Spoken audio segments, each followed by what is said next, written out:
Welcome to Riley's Reviews. This is going to be a new series, and what I'm going to do on YouTube is going to be like video essay type of things, me talking about things that I'm passionate about, care about, and actually have knowledge in. The first episode in this series is going to be about a game called Baldur's Gate 3. This game is very important to me and has shaped a lot of my interest. Again, for example, D&D. Got a tattoo now. Don't know if you can actually see it. If not, I will insert a photo here. This is, if you see me looking over to my side, it's got my laptop up with my nose. But Baldur's Gate 3. It won Game of the Year in 2024, which is quite a big achievement, and one of the reasons why I actually saw the game. It came out in 2023. It is the third game in a series of Baldur's Gate games, however, it's not linked. So, again, I haven't actually played Baldur's Gate 1 and 2. I just jumped straight into 3, and it doesn't feel like you're missing out on anything at all. Quite frankly, I downloaded the game on a limb. It was after I think I played like 1 or 2 games of D&D sessions with my friends, and I had someone messaging me being like, "Are you actually sure you want to download it? Because it was like £80. Honestly, one of the best uses of money I've ever done. As I said, it's quite an important part of.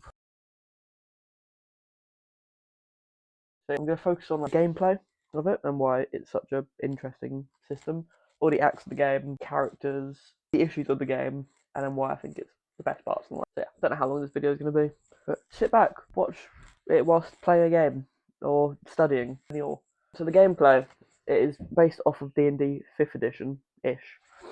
So I say ish because not everything has been copied over exactly. There's things like potions being a bonus actions. That is not traditional Baldur's Gate D&D mechanics. However, I think it adds to the game. It's quite a difficult game at the best of times, and being able to use potions as bonus actions is very helpful. There's a lot of being based off of D&D. There's a lot of different builds you can do. For example, tanks who have like 27 and that don't ever get hit.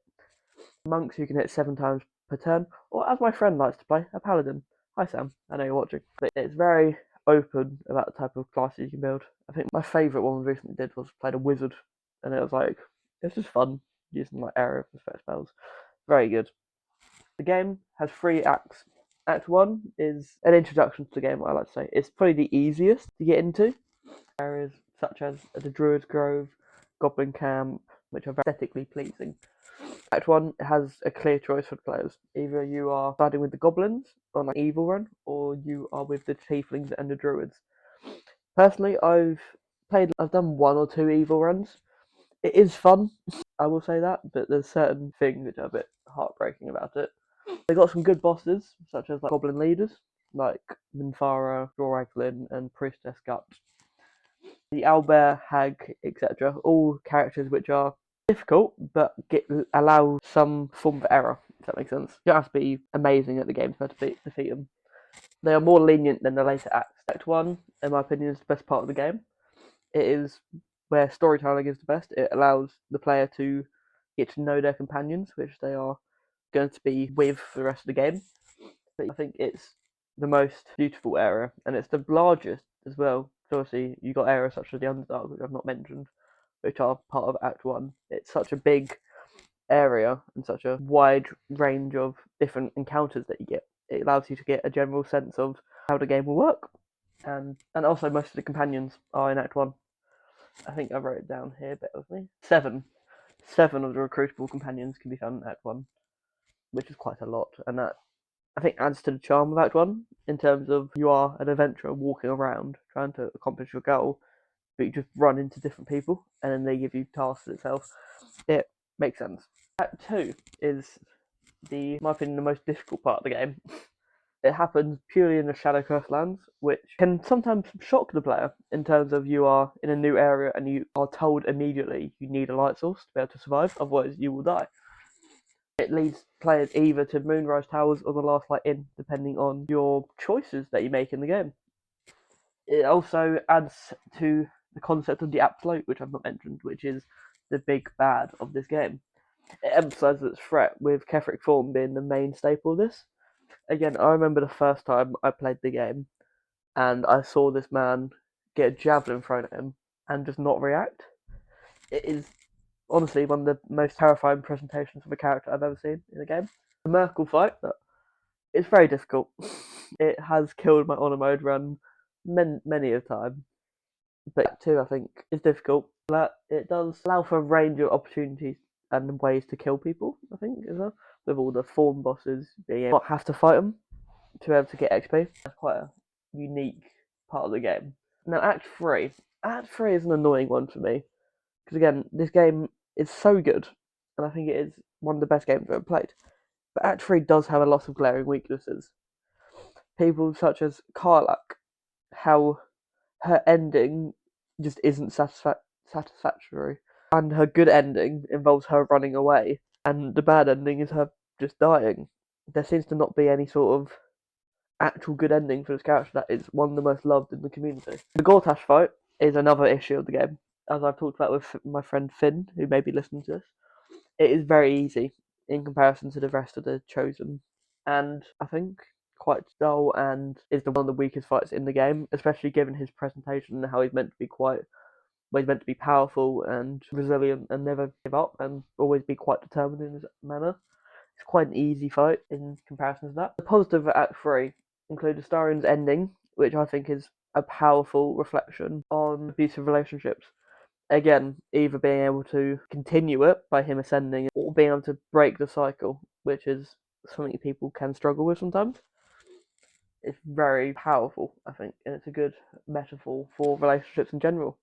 Again, it's so weird how a little game can be so symbolic of such an important issue. But on to companions.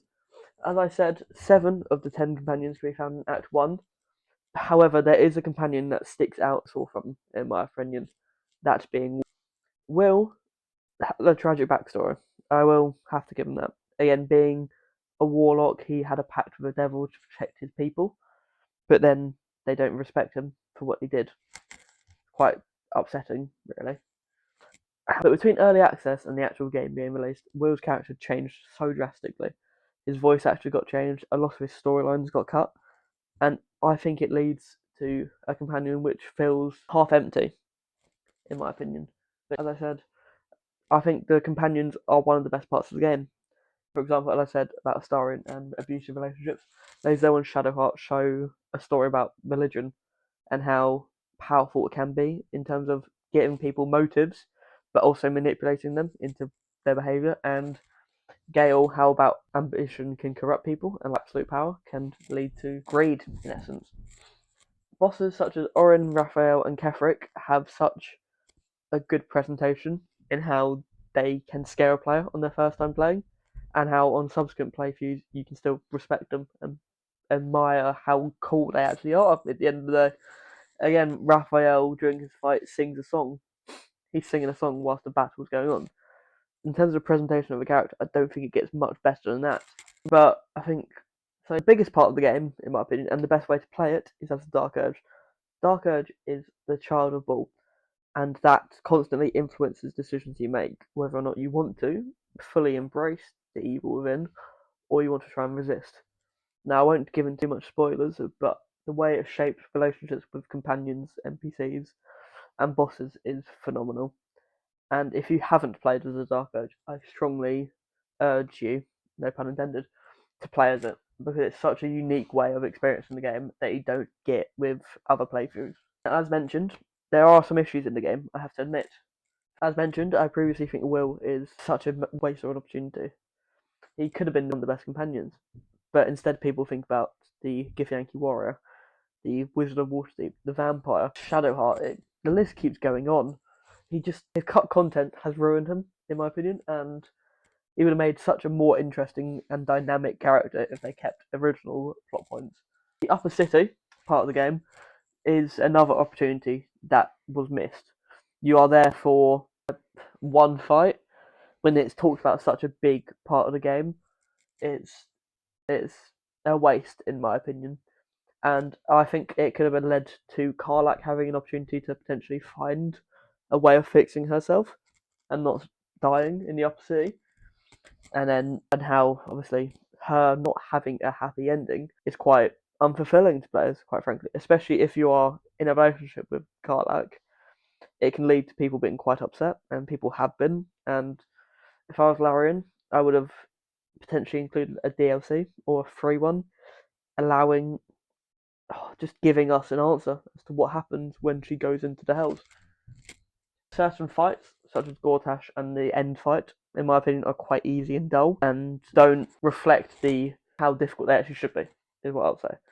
Again, the end fight, you're fighting whatever it is controlling this thing you've been told is really bad the entire game. I've seen people do the fight in one go. I don't think that is difficult, and it shouldn't be the case, in my opinion. There's a reveal in the game.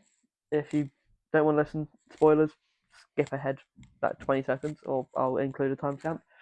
The reveal of the Dream Visitor being the Emperor, at first, I do admit, is shocking and amazing, and then on subsequent playthroughs, it does allow for you to try and spot it earlier, if that makes sense.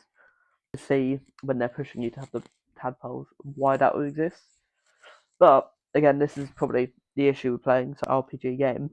That on subsequent playthroughs, it is a bit. I always skip through the interactions. I'll be honest, I can't. The Emperor just annoys me. I've talked about it on great length with my friends. He just annoys me. I can't listen to him speak for more than 5 minutes without getting annoyed. In conclusion, Baldur's Gate 3. In my opinion, it is one of the greatest games I've ever played. It is a near masterpiece on every level. In terms of character creation, being able to do whatever you want in theory, the characters you play with, such as Gale, Lae'zel, Karlach, etc., they are such interesting characters, and the voice actors did such a great job at adding personality to them. Again, this game cannot be understated how much it has shaped me into what my interests are. Again, like I said, I got a D&D tattoo mainly because of this game.